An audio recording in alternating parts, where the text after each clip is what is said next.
kita tahu kita ni banyak dosa, kita selalu minta ampun dan kita kat sana dapat gandaan pahala. So selalu nak ulang balik.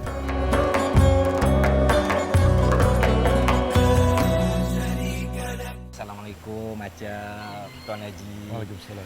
Nama saya Samsul Raurau. Dikenali dengan panggilan Pak Su. Pak Su Samsul Raurau. Sebenarnya tanah suci ada 3 di dalam dunia ni. Pertama, tanah suci di Masjidil Aqsa. Kedua, di Makkah. Ketiga, di Madinah. Apabila kita berada di 3 tanah suci ini, dipanggil tetamu Allah. Allahu Akbar. Masya Allah. Kalau cerita tentang haji, saya ada 2 pengalaman haji. Umrah ni daripada tahun 2020 sampai sekarang ni orang kata dah tak pergilah. Tapi kalau kata daripada dulu sebelum 2020 tu tiap-tiap tahun, dan saya pernah ada pengalaman berada di sana 3 bulan. Maknanya sebab apa? Sebab saya tunggu jemaah, saya pergi dengan jemaah sampai dekat sana, jemaah ni balik, saya tunggu jemaah lain datang. Bila kita tahu kita ni banyak dosa, kita selalu minta ampun dan kita kat sana dapat gandaan pahala. So selalu nak ulang balik. Saya pergi 2012 sebagai jemaah haji Malaysia. Ketika tu saya upgrade.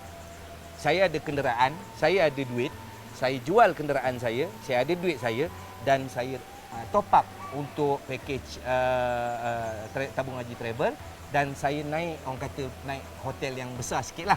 Hotel yang selesa sikit lah. Apabila kita pergi haji, kita pergi umrah, selalunya silaturahim tu akan rapat. Begitulah juga saya dulu. Apa yang jemaah lain lalui, samalah saya lalu. Ada orang katanya, alah engkau senanglah, engkau ni selebriti, engkau boleh begini sekian. Mana ada siapa yang pergi haji free? Kan? Semua orang keluar duit. Dan kita untung di Malaysia, kita ada subsidi.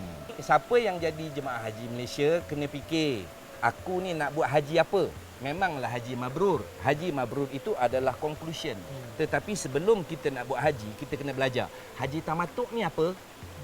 Haji ifrat ni apa? Macam Acap dia buat haji ifrat. Maknanya dia akan berpantang larang lama. Orang yang nipis iman dia macam saya ni, saya ambil haji tamatuk. Kan? Ada orang nak ambil haji kiran, pergi belajar. Ujian saya ketika itu ialah apabila ketika itu saya ni cukuplah, bukanlah kata popular sangat, cuma kita dikenali. Ketika kita sedang sembahyang, kita sedang rokok sembahyang sunat, kita tengah rokok, ada orang lalu depan, dia tengok muka kita. Kan? Ujian dia jadi sampai macam tu. Dia kata sembahyang ni, alamak, dah. Kita tengah baca Quran. Saya sampai baca Quran sebab saya target. Saya nak hatam dekat Madinah sekali, saya nak hatam dekat Mekah sekali. Kita tengah duduk ni, kita duduk macam ni, kan menghadap Kaabah, kita pun pegang Quran, kita pun baca. Tengah baca Quran, tiba-tiba dah duduk orang sebelah. Kejap nak ambil gambar. Allah. Kan? Tengah berjalan, makan pun sama. Semua kita lalu macam tu. Lalu sampai saya stres. Dalam saya duduk bertafakur. Saya diam. Tiba-tiba Allah SWT ni dia suka sesuatu yang kita menggembirakan orang lain. Contoh, orang tu tak ada duit, kita bagi duit. Orang tu tak gembira, kita gembirakan dia. Orang lain yang ada duit, kalau orang lain tak ada duit, orang yang ada duit tu memberi infak kepada orang tak ada duit, bersedekah kepada orang-orang yang tak ada duit tu. Maka itu dia membuatkan dia gembira. Aku ni selebriti. Orang ambil gambar, aku menyukakan dia. Wow. Last soalan dia, saya dapat satu. Why not? Aku ambil gambar ni dapat pahala. Orang nak ambil gambar, aku ambil, kata siapa nak ambil gambar? Mai ambil gambar.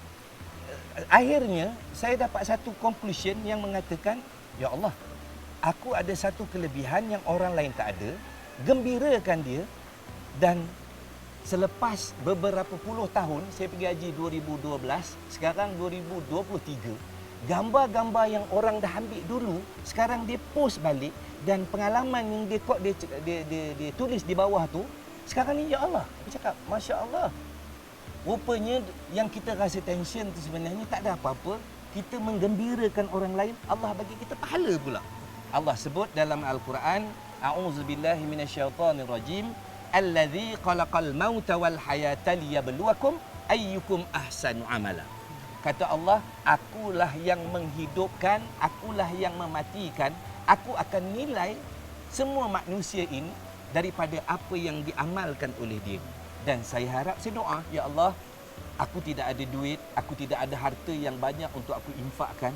Ya Allah, mungkin dengan orang yang aku dikenali dalam jemaah Malaysia ni, ada orang nak ambil gambar. Ya Allah, Engkau nilailah orang yang ambil gambar itu dan aku setuju ambil gambar dengan dia sebagai amalan aku. Saya pergi haji 2019 sebagai petugas pula Tuan Haji. Saya jumpa Acap di sana, saya jumpa sahabat-sahabat kita yang lain-lain dekat sana, selebriti juga pergi haji. Dulu apabila saya pergi sebagai jemaah, kita tak banyak berjalan. Salah satu saya berjalan ke mana? Saya berjalan ke hospital. Ada kata alim ulama, apabila kita nak cari hidayah, carilah di 3 tempat. Pertama, pergi cari di masjid. Kedua, pergi cari di penjara. Ketiga, pergi cari dekat hospital. Ataupun kata ulama, contoh ulama-ulama yang dulu, kalau dia ada benda yang besar, dia akan cari orang sakit. Dia minta orang sakit tu doa untuk dia dan Allah akan kabulkan segala hajat dia. Doa orang sakit ni cukup mustajab. Ujian sebagai jemaah berbeza sebagai ujian sebagai mutawif. Saya jumpa orang sakit, bagi dia gembira. Kan, kita ni ziarah orang sakit. Dan barulah saya tahu rupa-rupanya di Aziziyah ataupun hospital Malaysia tu tingkat 1 penyakit begini, tingkat 2 penyakit begini, tingkat 3 penyakit begini, sampai tingkat 4 rupa-rupanya ada satu penyakit yang mungkin bukanlah orang tak tahu, tetapi satu penyakit yang di sini ada 2 tempat popular, iaitu di Tampoi dan juga di Tanjung Rambutan. Ada kita di sini panggil depression, ada panggil sakit jiwa, ada panggil gila. Okey, di sana juga ada. Jemaah luar ke tak? Jemaah Malaysia. Apabila kita hukum dipanggil rukun ataupun syarat-syarat wajib haji, umrah, solat, salah satunya waras. Salah seorang daripada jemaah yang saya tengok tu, dia cuma fikir dia terlalu perfectionist. Hajarul Aswad ni dulu dari syurga dan dia ni berlumba-lumba, berebut-rebut orang cium. Siapa cium tu dia dapat pahala dan dosa dia digugurkan. Okey, si Fulan ni saya kata si Fulan ni, dia berfikir overdo, dia fikir kenapa orang tak beratur. Itu je. Akhirnya dia stres. Dan dia duduk dekat situ, dalam hospital tu. Kalaulah jemaah-jemaah kita pergi, sihat tubuh badan, muda-muda, pergilah ziarah hospital-hospital ni. Hospital Malaysia lah. Kita bantu dia, kita bagi semangat dekat dia, kita jumpa dia dan kita diminta dia doa untuk kita. Tapi satu je yang sampai sekarang ini saya memang terkesan sangat ialah kita ni dapat hidayah dah lama. Kita ni dah jadi Islam dah lama. Kita ni dah ada iman lama. Tapi malunya saya pada jemaah 2 buah negara. Negara Korea dan Jepun. Daripada naik lift ataupun naik tangga eskalator sampai ke tempat-tempat seperti Arafah, Mina, Muzdalifah, melontar ni. Kita boleh kenal sampah yang berbilion-milion ni. Lalu 2 buah negara ni, dia orang akan bawa 1 plastik sampah. Dia orang akan lalu panjang macam ni. Dia orang bukan jalan macam ni. Dia orang akan lalu panjang macam ni. So, dia orang lalu, kita boleh nampak kesan dia, sampah tak ada, macam lorong, macam highway. Botol air ni kita bayang berapa juta. Kalau kita ada 4 juta orang, satu orang minum 2 botol air, dah kali berapa? 4 kali 2. Kan? Berjuta-juta. Belum lagi makanan plastik buang rata-rata ni. Tiba-tiba datang 2 orang ni yang baru dapat Islam tetapi mereka mengamalkan kebersihan ni. Allahu Akbar. Islam cukup mementingkan kebersihan. Tetapi kita tengok kalau jemaah yang saya sebut tadi, dia orang masuk, dia orang keluar, toilet wangi. Sebab apa? Sebab dia bersihkan. Kita bekerja tentang iman, tentang Islam, kita cakap tentang fi sabilillah, kita cerita tentang solat banyak, kita cerita tentang sedekah banyak, tetapi kita terlupa jaga kebersihan. Apabila kita berhijrah, selalunya orang cakap hijrah tu dia termasuk hijrah kerja-kerja. Tu Haji. Bawa kerja pun tak mau, panggil syuting tak boleh, pergi show tak boleh. Masya Allah. Saya perlu bekerja kerana saya ada anak-anak dan saya ada hutang perlu bayar. Tiba-tiba kita berhijrah dan orang kata orang tak nak panggil. Ada pula yang kata bekas selebriti. Apa kau ingat aku ni beranak-beranak duit berjuta dalam bank ke? So tetapi kita doa. Allah sebut dalam Al-Quran, Allah kata surah Al-Ankabut ayat kedua. Allah kata apa? Jangan kamu kata kamu beriman sebelum kamu diuji. So mungkin kita berhijrah, kita berubah, ini ujian untuk saya. So untungnya saya ni sebab saya dulu ada berkenalan dengan sahabat-sahabat artis yang peka. Almarhum Mr. Os. Saya harap apa yang dibuat pada saya Allah kira sebagai jariah dia. Allah permudahkan dan tempatkan dia bersama orang-orang yang soleh. Amin ya rabbal alamin. Dia kata satu je. Dia kata, Samsul, kau pergi show ni balik, berapa banyak duit kau simpan dalam bank? Tak ada. Kan? Tak ada. Bila tak ada, dia kata, mulai hari ni kau simpan duit. Dia kata, okey, sekarang ni contoh kau dapat 3,000. 3,000 engkau bagi, engkau enjoy berapa? Okey, enjoy kata 500, tinggal 2,500. Okey, lagi 500 kau bagi mak. Lagi 200 ni kau begini sini. Ni sekian. 1,000 simpan. 1,000 kena simpan. So saya ambil kata-kata dia tu, saya simpan sampaikan saya ada 3 biji rumah. Saya ada duit simpanan dalam bank. So apabila kita diuji dengan tak ada kerja, Acap, Pak Su tak ada kerja 8 tahun jap.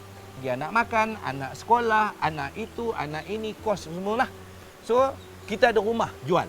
Ada duit, pakai sampai habis.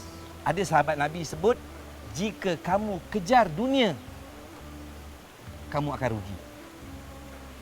Kamu kejar dunia, kamu akan rugi, mati takkan dapat. Tetapi jika kamu kejar akhirat, dunia kembali akan mengejar kamu. Saya untung jumpa Acap juga sebelum 2019 sekian. Saya terpelecok kaki. Masa tu saya bawa jemaah. Acap duduk kat hotel belakang. Saya pun pergi lepas isyak jumpa Acap. Acap doa sentuh hati saya. Acap baca Quran ayat ni sekian. Aku cakap, ish, aku tak ada ilmu macam ni. Ilmu Quran ni sangat luas. Masya Allah. Saya istiqamah daripada situ Acap. Pak Su belajar Quran. Sampailah ke hari ini. Alhamdulillah sampai sekarang Pak Su ada tauliah mengajar Al-Quran untuk negeri Selangor. Negeri lain tak ada. Alhamdulillah. Untuk negeri Selangor.